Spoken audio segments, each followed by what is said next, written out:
Hello. My name is Michele Mehri, and for my English final I will be exploring the psychology of drama and how it relates to Shakespeare.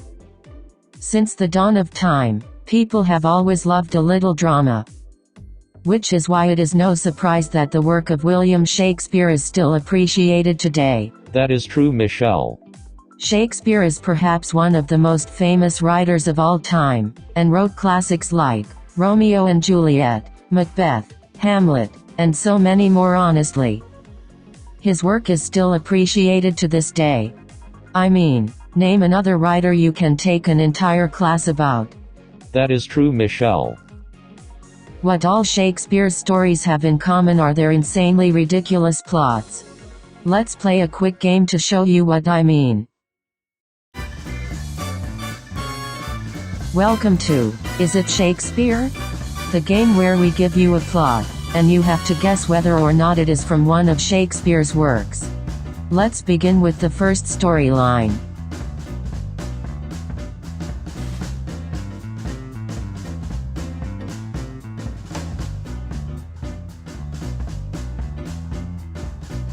Time to reveal the answer. It is Shakespeare. This is a plot from his play, Measure for Measure. Let's move on to the second one.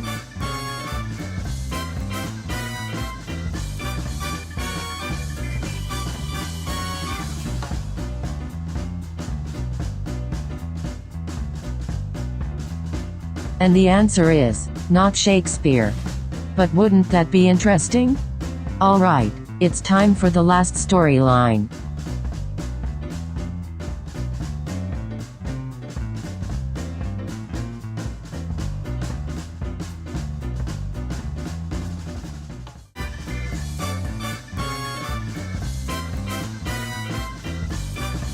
The answer is, it is Shakespeare. This is a plot from the play Othello. That brings us to the end of our game. Thanks for playing. Back to you, Michele. Thanks, Michele. So what we've learned is that Shakespeare loved drama. But so did his audience. In fact, Shakespeare's emphasis on drama is the reason his work is still famous today. This is my claim, by the way. The human mind is naturally attracted to drama. Understanding this explains why Shakespeare has been around for so long, and what that tells us about literature as a whole. What are we talking about when we say the word drama? Well, according to Google, drama refers to an exciting, emotional, or unexpected series of events. But the word drama itself is vague. It's an umbrella term for a wide variety of topics, such as tragedies, violence, chaos, rivalry, jealousy, and so on. These are all topics that just so happen to be recurring themes in all of Shakespeare's plays. Coincidence? No. So why are we drawn to drama? Well, it's important to preface that some people like drama a lot more than others. And sometimes it can be unhealthy.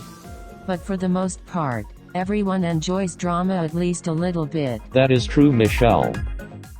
There's a reason why movies and television have categories solely devoted to it. Why magazine companies thrive off of it. Or why some people just love to gossip. Drama equals excitement. That is because it provides us with mental stimulation, aka, it activates our mind. We all have our own daily routine that repeats over and over. It usually goes something like this. Wake up, eat, go to work, come home, eat, sleep, and repeat. If we didn't have a little excitement now and then, we would literally go insane. Mental stimulation allows us to feel a range of emotions we normally wouldn't feel. Watching drama evokes emotions such as fear, hope, hate, love, jealousy, sadness, you name it. And after watching a tragedy, fight, or any other emotional experience, our brains experience catharsis. Catharsis is an emotional release that gives us a sense of relief. We experience catharsis because the emotions we feel when our brains are stimulated releases bottle up emotions inside of us. It is no wonder why this feeling can be enjoyable. It also helps us forget about our own problems, which is why people who are struggling are more likely to resort to gossiping. So next time someone spreads lies about you, you should just feel sorry for them. They are probably miserable. Let's recap. The excitement of drama stimulates our brain and evokes emotions we don't experience often in our day-to-day life. That is true, Michele. On top of just being interesting, drama appeals to people for different reasons. It can be an escape, letting us forget about the real world for a little bit. Some people also like it because they want to experience catharsis, also known as a release of emotions that gives us clarity. It is believed that catharsis can relieve stress and tension. Believe it or not, the psychology behind drama is now a new phenomenon. People have been noticing this for a long time. One of the most notable historical figures who implemented psychology into his work is my friend Aristotle. Aristotle is famous for his interpretation of tragedy, which would eventually inspire writers like Shakespeare.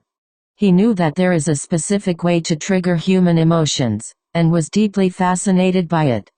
Aristotle believed that tragic drama has the power to restore our sense of tranquility.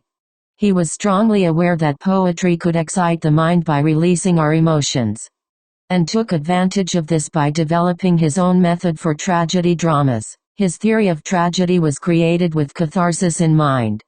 Aristotle says that the entire purpose of a tragedy is to evoke catharsis. Yup, that's right. Even Aristotle got the catharsis memo.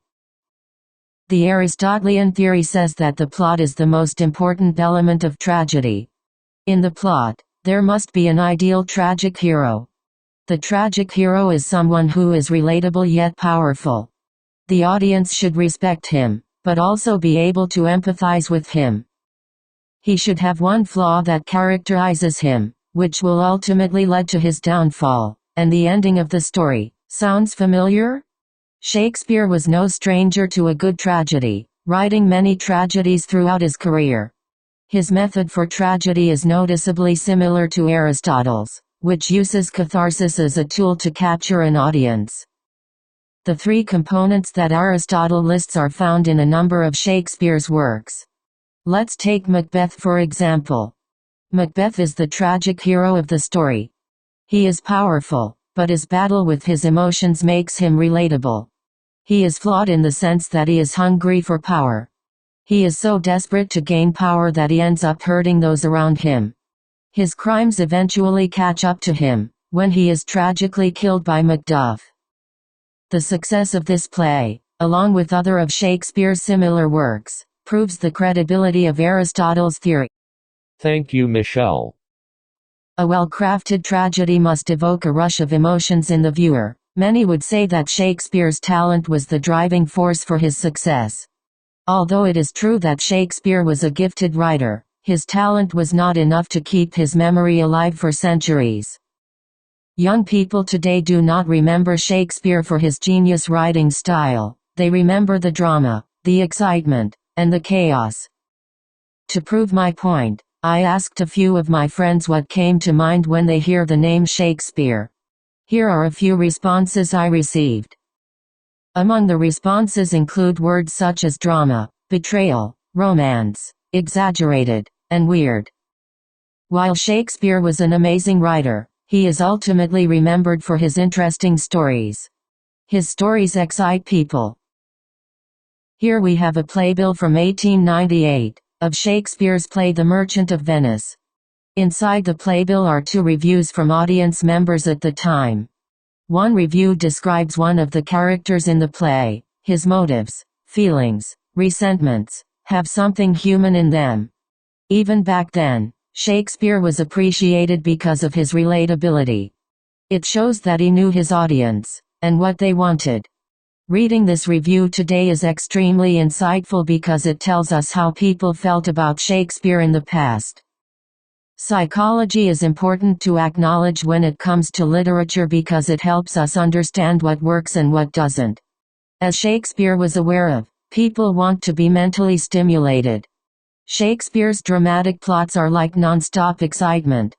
The plot twists, violence, romance, and utter insanity are what has made him unforgettable throughout the years. And this makes sense considering the psychological evidence about drama and the brain. There is nothing like Shakespeare, and analyzing his success tells us what people look for in literature. Thank you for watching my video about how Shakespeare's use of drama has kept his work alive for so long. I hope you enjoyed and maybe learned something too. See you later.